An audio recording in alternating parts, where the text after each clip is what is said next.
Hi, kindergartners. My name is Miss Steiner, and I am one of the first grade teachers at Seven Hills. So some of you may be in my class next year. Some of you may even know me if your older brothers or sisters were in my class. You may have even met me before. I'm really excited to meet you guys next year. A little bit about myself. I have 2 kids right now. My daughter Violet is in first grade this year. And then my son Lincoln is 3.5. And then in September, we're going to have a third baby, a little girl. So if you're in my class next year, you'll probably get to meet me in the fall. And then after I have baby, I'll leave and stay home with the baby for a little bit. And then we'll have a guest teacher in our classroom until I come back. So today I'm going to read to you a book called Giraffes Can't Dance.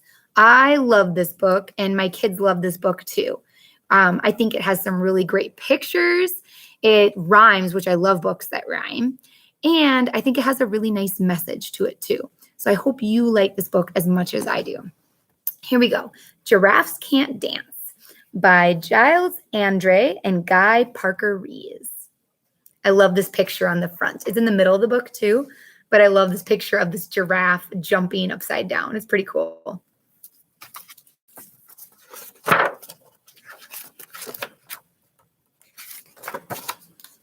Gerald was a tall giraffe whose neck was long and slim, but his knees were awfully crooked and his legs were rather thin.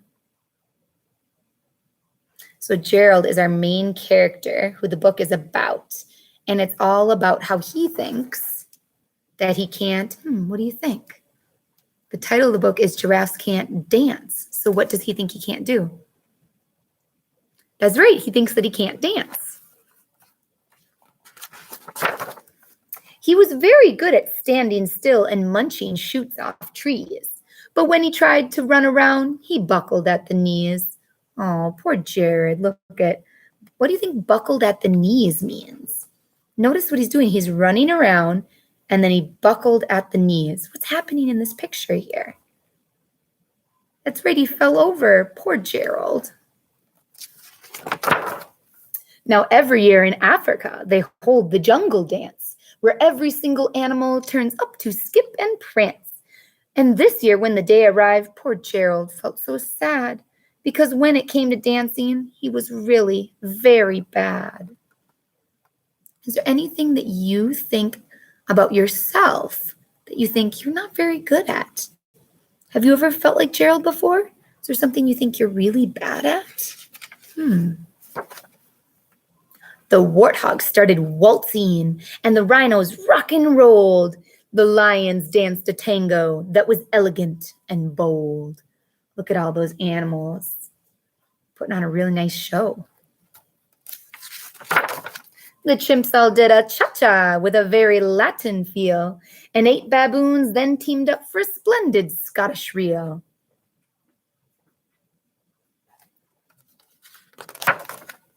Gerald swallowed bravely as he walked toward the floor, but the lions saw him coming and they soon began to roar. Look at the lions. They're not roaring like you usually would think, where they're like roaring to protect their family. What does it look like they're actually doing? Look at his face. He's laughing. He's laughing at Gerald. Oh, poor Gerald. Hasn't even danced yet. Hey, look at clumsy Gerald, the animals all sneered. Giraffes can't dance, you silly fool. Oh, Gerald, you're so weird. He hasn't even had a chance yet, and he already thinks that he does a bad job, and now all the other animals are laughing at him. How would that make you feel? Remember, all these animals are probably his friends, or at least they're supposed to be.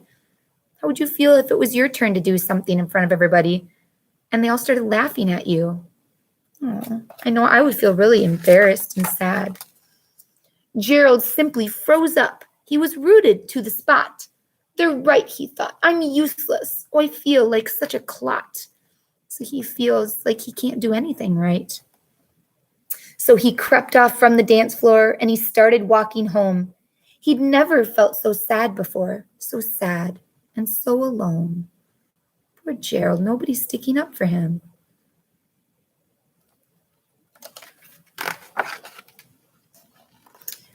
Which one of our cares do you think the animals could use to be a better friend to Gerald? Which one do you think? Cooperation? No. Assertion? Maybe some of the friends could stick up for him. Responsibility? Maybe a little bit of taking care of their choices. How about empathy? I think so. I think they could spend a little bit of time thinking about how Gerald feels. Then he found a little clearing and he looked up at the sky. The moon can be so beautiful, he whispered with a sigh.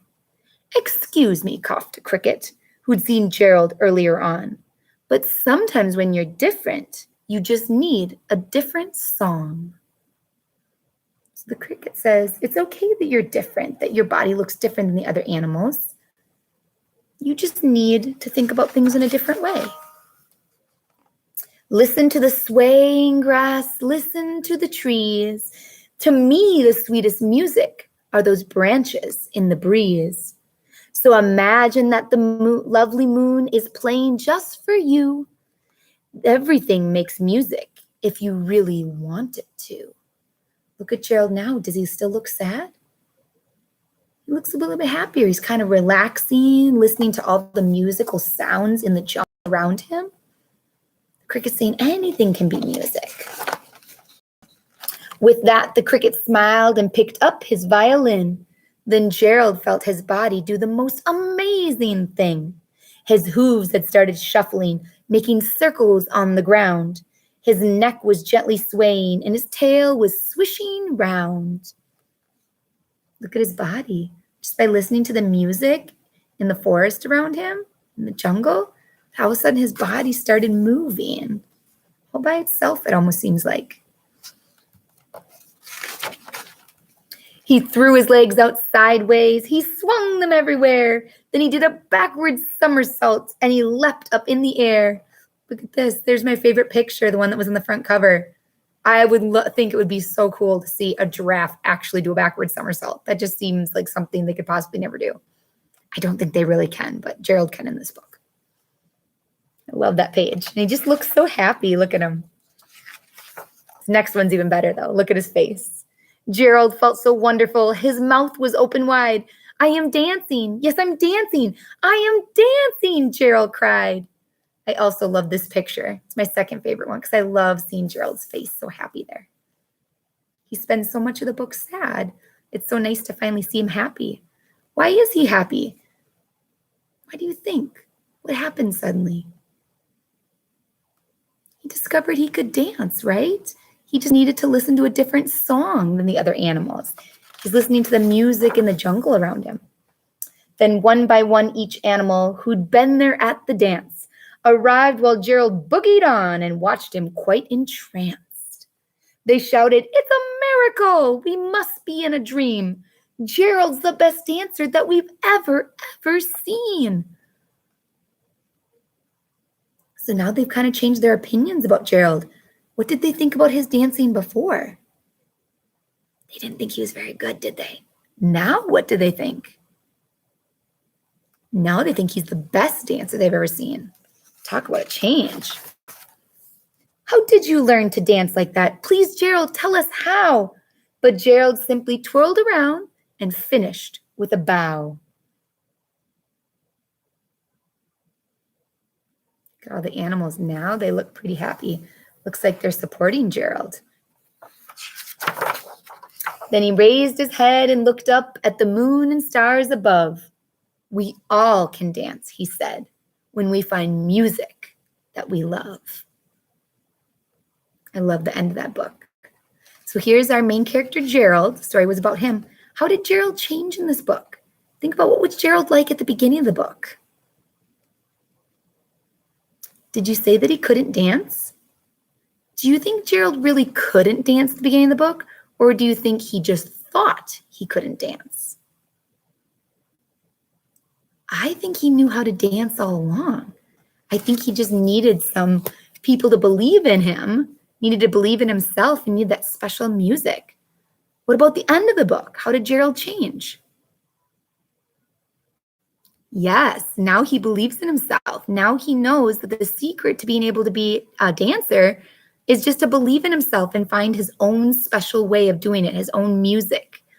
So I love this book, Giraffes Can't Dance. I hope you really liked it too. I like to think that this book doesn't just tell us that anybody can dance, but that anybody can do, what do you think? Anything, exactly. This book could easily be about reading or counting or learning how to skateboard or something like that.